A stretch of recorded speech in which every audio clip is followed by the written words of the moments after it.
Hello everyone. So today's topic is dimensions and dimensional analysis.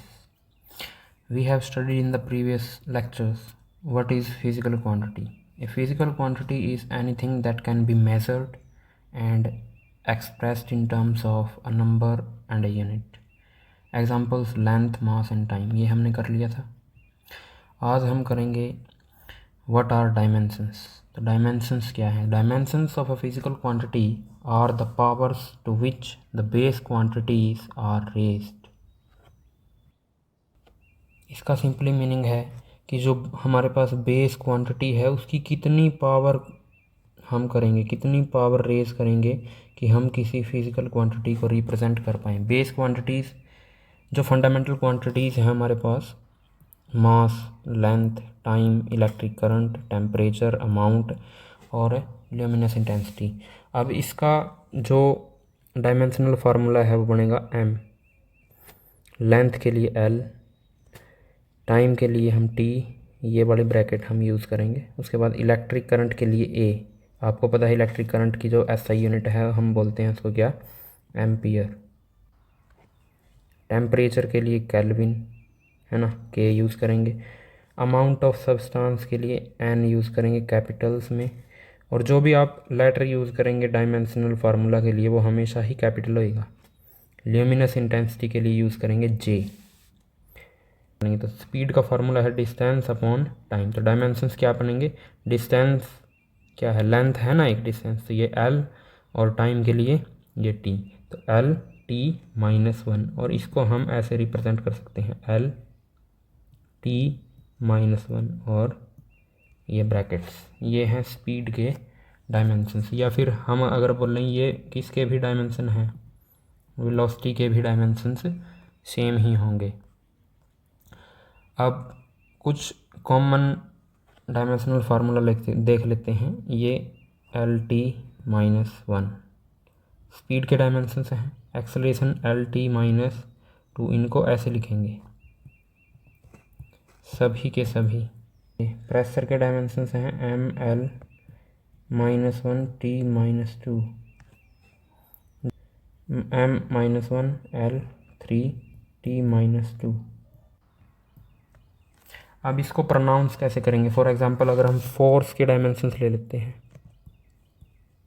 Force के dimensions क्या हैं, M L T -2. लेकिन इसको आप प्रोनाउंस करेंगे 1 in m, 1 in l, -2 in t. 1 in m, 1 in l and -2 in t. This is dimensions of force. अब इसको निकालते कैसे हैं डायमेंशन फार्मूला को. हम बेस क्वांटिटी लेते हैं. जैसे मान लेते हैं अगर हम एरिया के डायमेंशन निकालें तो कैसे निकाल लेंगे. एरिया क्या होता है, लेंथ इंटू ब्रेड्थ. लेकिन ये भी लेंथ है और ये भी लेंथ है, तो ये लेंथ और ये भी लेंथ, तो लेंथ इंटू लेंथ L2 यानी 2 in L. तो एरिया की डायमेंशन है. सिमिलरली अगर हम वॉल्यूम की बात करें, वॉल्यूम की, तो वॉल्यूम क्या होती है, वो होती है length into length into length. तो डायमेंशंस क्या बने, डायमेंशन बने L3 in L. आप किसी भी क्वांटिटी के निकाल लें. जैसे अभी हमने स्पीड के निकाल लेते, स्पीड के dimension, speed is equal to distance divided by time. अब यहाँ पे जो डिस्टेंस है वो क्या है, एक लेंथ और डिवाइडेड बाय टाइम. अब लेंथ के जो डायमेंशंस हैं वो है L और T के डायमेंशन, टाइम के डायमेंशंस हैं T. तो यहाँ पे आ गया LT -1, ये स्पीड के डायमेंशन. उसके बाद एक्सेलरेशन के डायमेंशन, एक्सेलरेशन क्या होता है, स्पीड या फिर velocity divided by time. Speed के डायमेंशंस क्या हैं, LT -1 और नीचे एक और T. तो यहाँ पे क्या, T की पावर 2 हो जाएगी, LT -2. और बेस फोर्स के डायमेंशन देख लेते हैं. फोर्स, फोर्स होता है हमारा mass into acceleration, mass into acceleration. तो यहाँ पे मास के डायमेंशंस m और एक्सेलरेशन के डायमेंशंस हैं L(t)-2। तो यहाँ पे फोर्स के डायमेंशंस है हमारे पास mL(t)-2, है ना। नेक्स्ट हम वर्क के डायमेंशंस निकाल लेते हैं। वर्क क्या होता है, फोर्स इंटू डिस्प्लेसमेंट। तो फोर्स के डायमेंशन अभी अभी हमने निकाले हैं, ये mL(t)-2 और डिस्प्लेसमेंट यानी कि लेंथ, तो L। तो यहाँ पे वर्क के डायमेंशंस बने mL(2t)-2। सिमिलरली अगर हम निकाल लें पावर के डायमेंशंस, पावर क्या होता है, वर्क पर यूनिट टाइम, और वर्क के डायमेंशंस ये हमने अभी निकाले हैं, वर्क mL(2t)-2 और इसको डिवाइड करेंगे t से, तो ये बन जाएगा mL(2t) की यहाँ पे -2 पावर थी, एक माइनस की पावर ये, तो t की पावर -3। ये डायमेंशंस हैं पावर की। अगर आप डेंसिटी के डायमेंशंस निकाल लेंगे, डेंसिटी क्या होता है, मास पर यूनिट वॉल्यूम, मास पर यूनिट वॉल्यूम। तो मास के जो डायमेंशंस हैं वो है m, और वॉल्यूम के डायमेंशंस हमने निकाले थे L³ या 3/L, तो ये इज इक्वल टू mL3। या अगर हम इसको प्रॉपर फॉर्म में लिखेंगे तो ये mL3t0 ऐसे। नेक्स्ट अगर हम मोमेंटम के निकाल लें, मोमेंटम का डायमेंशन, मोमेंटम का फार्मूला क्या होता है, मोमेंटम होता है मास इंटू वेलोसिटी। मास के डायमेंशंस m और वेलोसिटी के डायमेंशंस L(t)-1, तो ये हुआ mL(t)-1। ये हैं मोमेंटम के डायमेंशंस। ऐसे हम किसी भी क्वांटिटी के डायमेंशन से निकाल लेते हैं। तो हमें जो है 3 चीज़ें याद करनी है। नंबर 1 फिजिकल क्वांटिटी,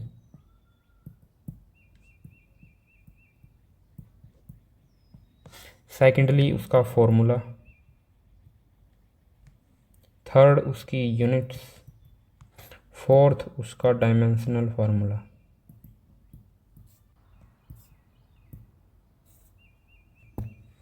ये 4 चीज़ें आपको किसी भी फिजिकल क्वांटिटी के बारे में याद हों। So now dimensional formula, it is an expression that shows how and which of the base quantities are included in a physical quantity। ये हमने देख लिए हैं, आप इसको निकाल के देख सकते हैं, ये आपके लिए होमवर्क।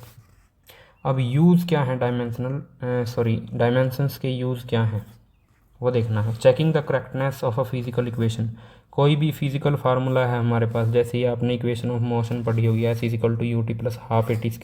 इस इक्वेशन का नाम क्या है, डिस्प्लेसमेंट टाइम रिलेशन। तो डिस्प्लेसमेंट टाइम रिलेशन की करेक्टनेस को हम चेक करेंगे। अब यहाँ पे इस साइड S = ut + ½ at²। तो S यानी कि डिस्टेंस, तो डिस्टेंस यानी कि लेंथ, वेलोसिटी के डायमेंशंस L(t)-1, टाइम के डायमेंशंस t + ½ एक्सेलरेशन के डायमेंशंस L(t)-2 और यहाँ पे t का स्क्वायर है तो t का स्क्वायर। अब यहाँ पे अगर हम लेफ्ट हैंड साइड को देखें, लेफ्ट हैंड साइड में हमारे पास है लेंथ, राइट हैंड साइड में यहाँ पे t की पावर -1, यहाँ पे t की पावर +1, तो यहाँ पे सिंपली क्या बचेगा L प्लस, इसके कोई डायमेंशंस हैं नहीं तो इसको हम हटा देते हैं, यहाँ पे LT-2 और यहाँ पे t की पावर है 2, तो इन दोनों को लेंगे तो ये दोनों कैंसिल हो जाएंगे, तो हमारे पास बचेगा L। तो अगर आप लेंथ में लेंथ को ऐड करेंगे तो आंसर भी क्या आएगा, लेंथ। यहाँ पे आपको वो वाला मैथ यूज़ नहीं करना है भी L + L = 2L, ऐसा नहीं होएगा। यहाँ पे सिर्फ ये देखना है कि ये फिज़िकल क्वांटिटी है लेंथ, ये फिज़िकल क्वांटिटी है लेंथ, तो अगर आप लेंथ को लेंथ में ऐड करेंगे तो आंसर भी क्या आएगा, लेंथ। तो लेफ़्ट हैंड साइड जो है वो इक्वल है राइट हैंड साइड के, तो हमारी जो इक्वेशन है वो डायमेंशनली करेक्ट है। अब डायमेंशनली करेक्ट क्यों बोला, क्योंकि हमने सिर्फ डायमेंशंस चेक की हैं। इस 1/2 यहाँ पे 1/2 है, 1/3 है, ये कौन बताएगा, ये हमें नहीं पता डायमेंशंस के अकॉर्डिंग। तो ये तो एक यूज़ था कि हम इक्वेशंस को क्या कर सकते हैं, चेक कर सकते हैं। दूसरा, हम कोई फार्मूला भी डिराइव कर सकते हैं using non dimensions to find the relationship between physical quantities. Time period of a simple pendulum. अब सिंपल पेंडुलम क्या होता है, सिंपल कुछ नहीं, ऐसे स्ट्रिंग और यहाँ पे हम एक मास लटका देते हैं और ये एक बार इस साइड और एक बार इस साइड मूव कर देता है, इसको हम बोल देते हैं सिंपल पेंडुलम। और ये जो मास मूव करता है इसको बोल देते हैं बोब। सो इसका टाइम पीरियड निकालना है कि इसका स्विंग का क्या टाइम पीरियड है। तो मान लेते हैं यहाँ पे टी वो जो है डायरेक्टली प्रोपोर्शनल है लेंथ की पावर a और ग्रेविटेशन की पावर b। अब हमें वैल्यू निकालनी है इस a की और इस b की सिंपली। तो अब हम यहाँ पे डायमेंशंस लिख लेते हैं टाइम के जो डायमेंशंस हैं, टाइम के डायमेंशंस t, यहाँ पे l के डायमेंशंस, लेंथ के डायमेंशंस L1 यानी L, इसकी पावर a, और g is nothing but an acceleration due to gravity, तो एक्सेलरेशन के डायमेंशंस LT-2, इसकी पावर है b। अब अगर हम इस साइड देखें और यहाँ पे L के डायमेंशंस हैं 0, t के डायमेंशंस हैं यहाँ पे 1, इस साइड L के डायमेंशंस a और यहाँ पे L के डायमेंशंस L की पावर b और t की पावर -2b। तो अगर हम L इक्वेशंस देखें यहाँ पे, सॉरी L की पावर देखें यहाँ पे, L की पावर a और यहाँ पे b, तो L की पावर a + b और t की पावर -2b। अब दोनों साइड अगर हम पावर को इक्वेट करेंगे, दोनों साइड हम पावर को इक्वेट कर देते हैं। L की पावर को जब हम इक्वेट करेंगे तो a + b = 0, इस साइड L की पावर 0, इस साइड L की power a + b, a + b = 0। तो यहाँ पे हमारे पास आता है a = -b।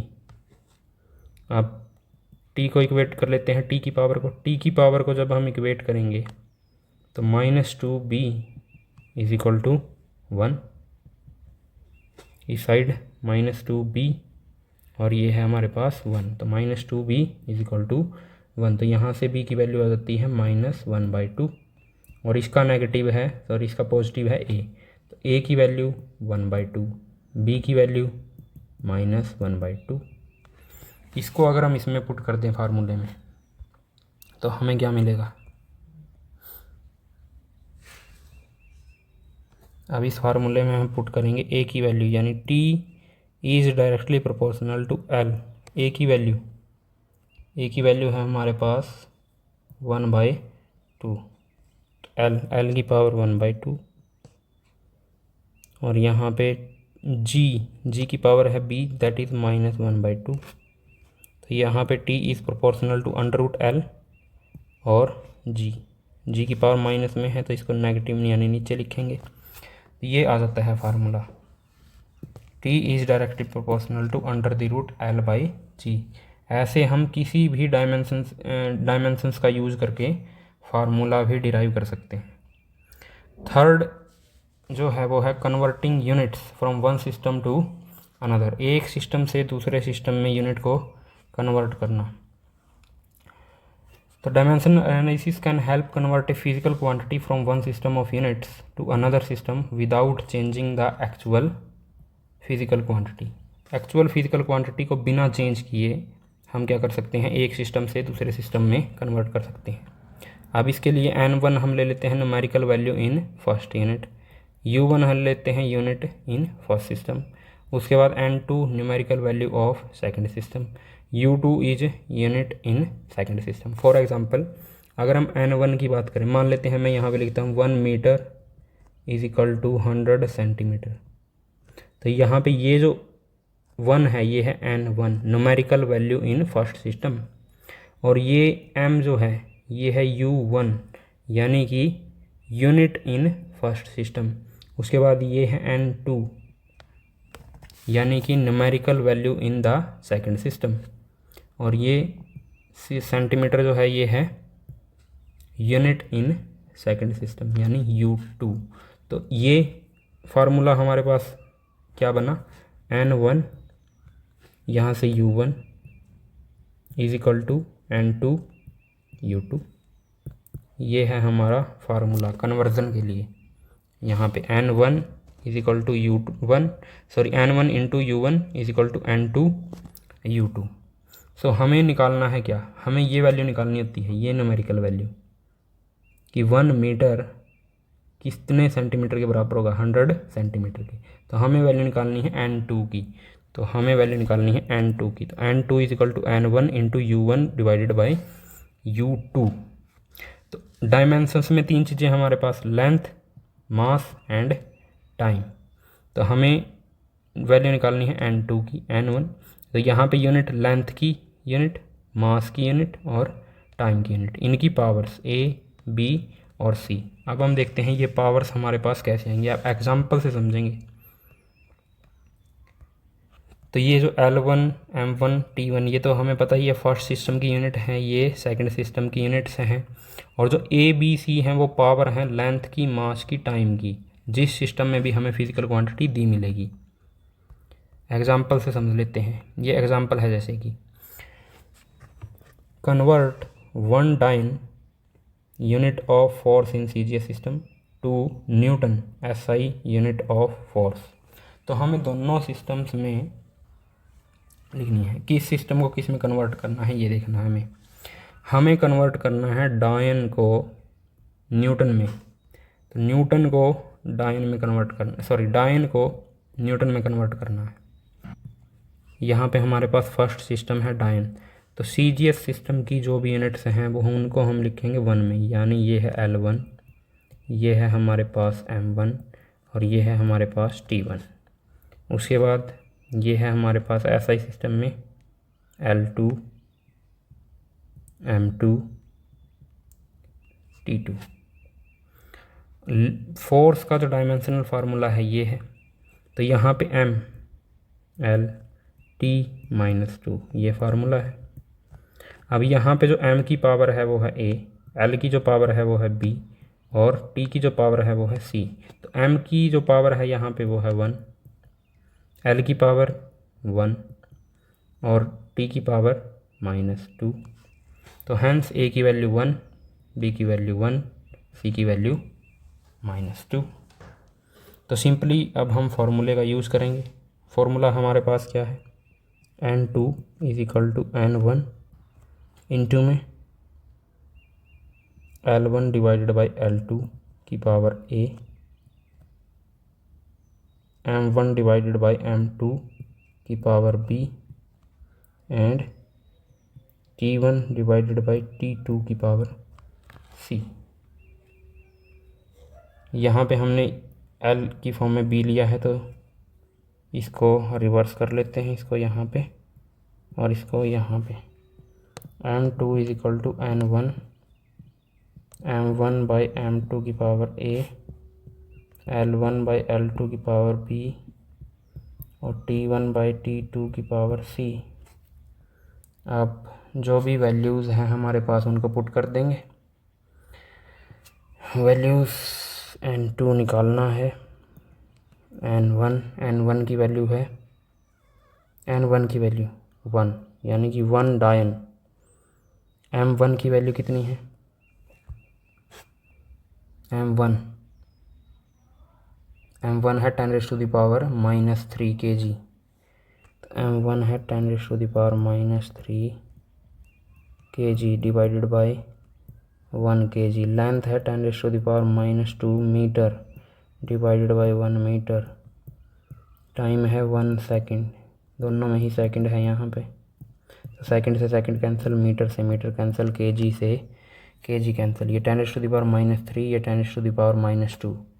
तो आंसर क्या आया हमारे पास?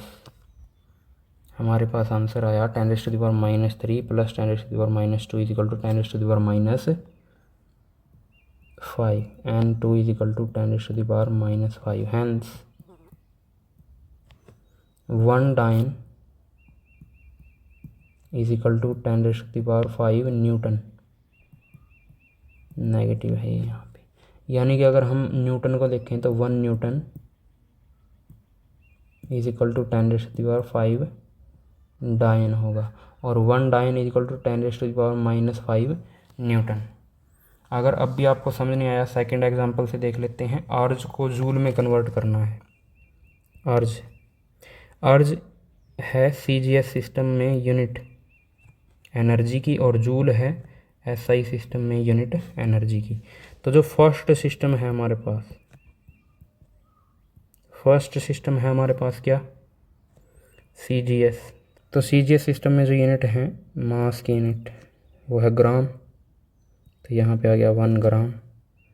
L1 लेंथ की यूनिट 1 सेंटीमीटर, और T1 यानी टाइम की यूनिट 1 सेकेंड। सिमिलरली अगर हम SI सिस्टम की बात करें जिसमें हमें कन्वर्ट करना है, वो है M2 यानी कि 1 kg। यहाँ पे L2 यानी कि 1 मीटर, और टाइम की यूनिट दोनों में सेम है जो कि है सेकंड, तो 1 सेकंड। ये हमारे पास हैं वैल्यूज़। अब ये है हमारे पास डायमेंशन फार्मूला, एनर्जी का डायमेंशन फार्मूला mL2T-2। तो यहाँ से A की वैल्यू है 1, B की वैल्यू 2, C की वैल्यू -2, है ना। ये है यहाँ पे A, ये है यहाँ पे B, ये है यहाँ पे C। तो अब फार्मूला यूज़ करेंगे N2 is equal to N1 M1 divided by M2 की power A, L1 divided by L2 की पावर B, और T1 डिवाइडेड बाई T2 की पावर C। तो फार्मूले में पुट कर देंगे सभी को। N2 की वैल्यू निकालनी है, N1 की वैल्यू है हमारे पास 1 ही होती है ये, तो M1 1 ग्राम, M2 की वैल्यू 1 kg, L1 की वैल्यू 1 सेंटीमीटर, यहाँ पे 1 मीटर, T की वैल्यू दोनों में है 1 सेकेंड। अब पावर्स A की वैल्यू है 1, B की वैल्यू है 2, C की वैल्यू है -2। अब इसको सिंपली सॉल्व करना है। तो यहाँ पे N2, या तो आप इसको kg में कन्वर्ट कर लो या इसको ग्राम में कन्वर्ट कर लो, सेम दोनों है ना। तो हम इसको क्या करेंगे, ऊपर वाले को kg में, तो ये 10⁻³ kg हो जाएगा, नीचे 1 kg। इसको कन्वर्ट कर लेते हैं मीटर में, 10⁻2 मीटर डिवाइडेड बाय 1 मीटर, और ये सेकंड में है तो ये कैंसिल हो जाता है, यानी यहाँ पे आ जाएगा 1, इसकी पावर -2, इसकी पावर है 2। तो यहाँ पे N2 kg से kg कैंसिल, मीटर से मीटर कैंसिल, ये है 10⁻³ और यहाँ पे 10⁻² है, लेकिन उसका फिर से स्क्वायर होगा तो 10⁻4 विच इज इक्वल टू 10⁻7। तो N2 की वैल्यू है हमारे पास 10⁻7। तो हैंस 1 अर्ज इज इक्वल टू 10⁻7 जूल। ये है हमारी वैल्यू N1, ये है हमारी वैल्यू U1, ये है हमारी वैल्यू N2 और ये है हमारी वैल्यू U2। तो ऐसे कन्वर्ट करते हैं एक सिस्टम से दूसरे सिस्टम में। अब लिमिटेशंस देख लेते हैं। Limitations of dimensional analysis cannot give dimensionless constant.